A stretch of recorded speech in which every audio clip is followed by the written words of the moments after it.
అందరికీ నమస్కారం. ముందుగా ఆర్థిక మంత్రి గారు నిర్మలా సీతారామన్ గారికి 3 విషయాల్లో అభినందనలు తెలియాలి. మొదటిది,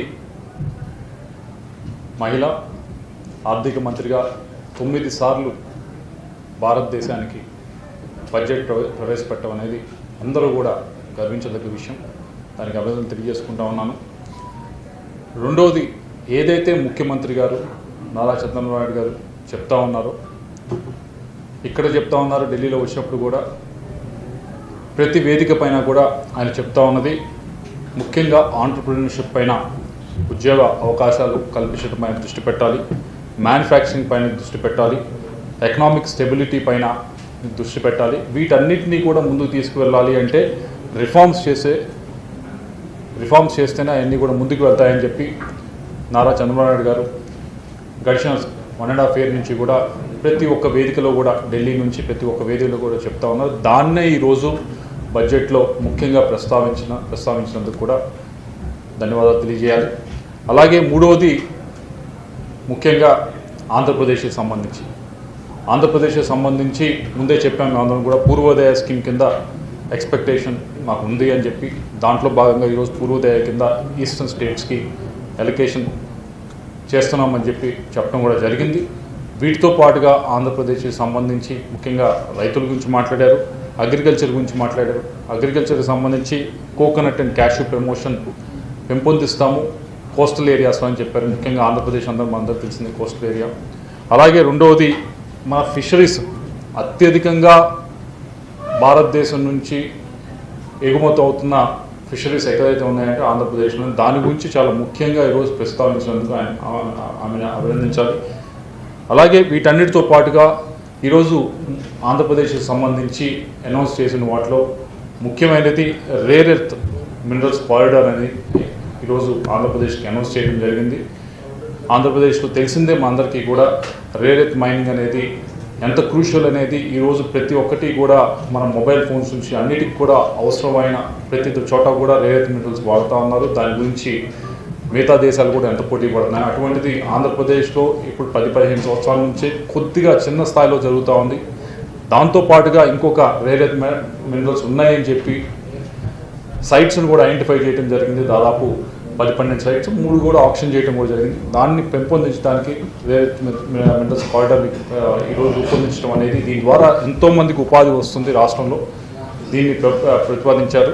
అలాగే రెండవది, ఏదైతే హై స్పీడ్ రైల్ కారిడార్లో ఏదైతే హైదరాబాద్ నుంచి చెన్నై, దీని గురించి కూడా ముఖ్యమంత్రి గారు అడుగుతూ ఉన్నారు, మాకు ఈ హై స్పీడ్ రైల్ కారిడార్ కావాలి. ఆయన చెప్పారు ముందు దాదాపు 1 సంవత్సరం క్రితం కూడా, ఈ హైదరాబాద్ని, బెంగళూరుని, చెన్నైని, ఆంధ్రాని కలుపుతూ హై స్పీడ్ రైల్ కారిడార్ మీరు ప్రతిపాదించండి, బాగా సక్సెస్ అవుతుంది. దాంట్లో భాగంగా ఈరోజు ఏదైతే హైదరాబాద్ నుంచి చెన్నై వెళ్తా ఉందో అందరికీ తెలిసిందే, వెళ్ళాలంటే కంపల్సరీ ఆంధ్ర నుంచి వెళ్ళవలసిందే. కాబట్టి ఇది ప్రతిపాదించడం అనేది కూడా అభినందనీయం. వీటితో పాటుగా బయోఫార్మా శక్తి కింద అనౌన్స్ చేయడం జరిగింది. విశాఖపట్నం ఫార్మా హబ్ చాలా ఫాస్ట్గా డెవలప్ అవుతుంది. ఫార్మాస్యూటికల్ సెక్టార్లో దానికి ఎంతో ఊతమిచ్చిన వాళ్ళు అవుతారు.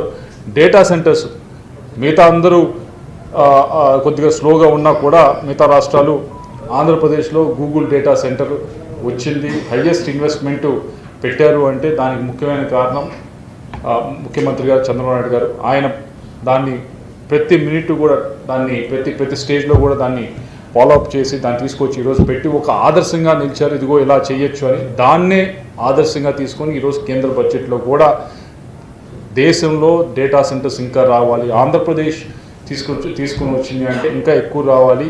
దీన్ని ఏదైతే ట్యాక్స్ ఈరోజు తగ్గించడం, డేటా సెంటర్స్ని ముందుకు తీసుకెళ్ళాలనే దానికి ఒక ఆలోచన వచ్చిందంటే ఆంధ్రప్రదేశ్ నుంచి వచ్చిందని చెప్పుకోవడానికి చాలా ఆనందంగా ఉంది. ఈరోజు ఏదైతే గూగుల్ డేటా సెంటర్ ఉందో దాని నుంచే ఇప్పుడు ఇంత ఫాస్ట్గా ఇంత కేంద్ర ప్రభుత్వం నుంచి ఈ రిఫార్మ్ తీసుకురావడం అనేది, ట్యాక్స్ తీసేయడం అనేది కూడా ఈరోజు అంటే చాలా ట్యాక్స్ హాలిడే తీసుకురావడం అనేది కూడా జరుగుతుందని చాలా ఆనందంగా ఉంది.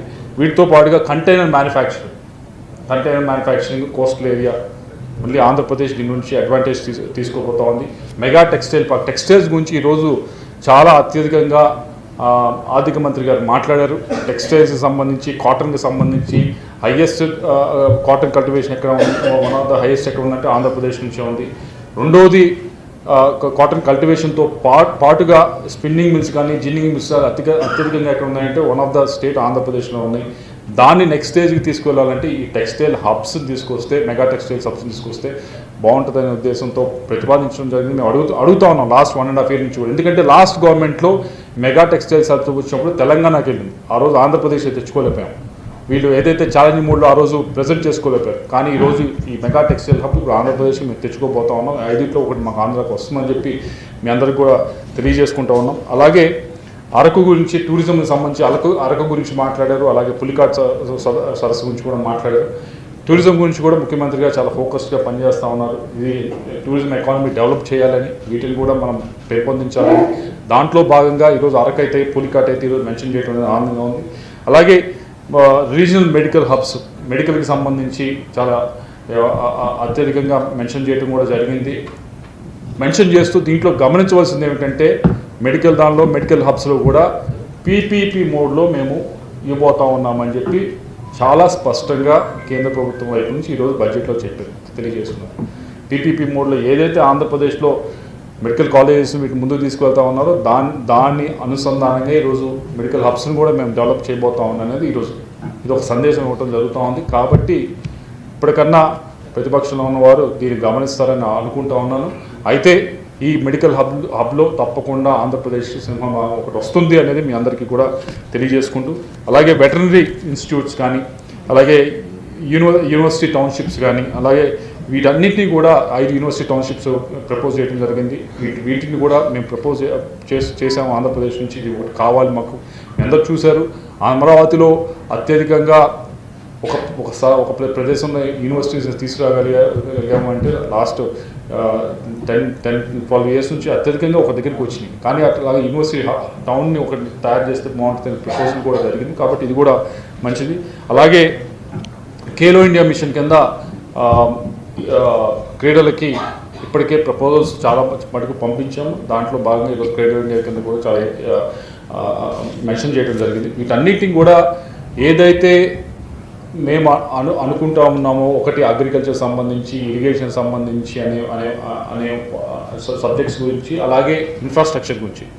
ఇన్ఫ్రాస్ట్రక్చరు ఆంధ్రప్రదేశ్కి మిగతా రాష్ట్రాలతో పోలిస్తే కావాల్సిన అవసరం ఉంది. కొత్త రాష్ట్రంలో ఇన్ఫ్రాస్ట్రక్చర్ ఎంత డెవలప్ అయితే అంత మంచిది.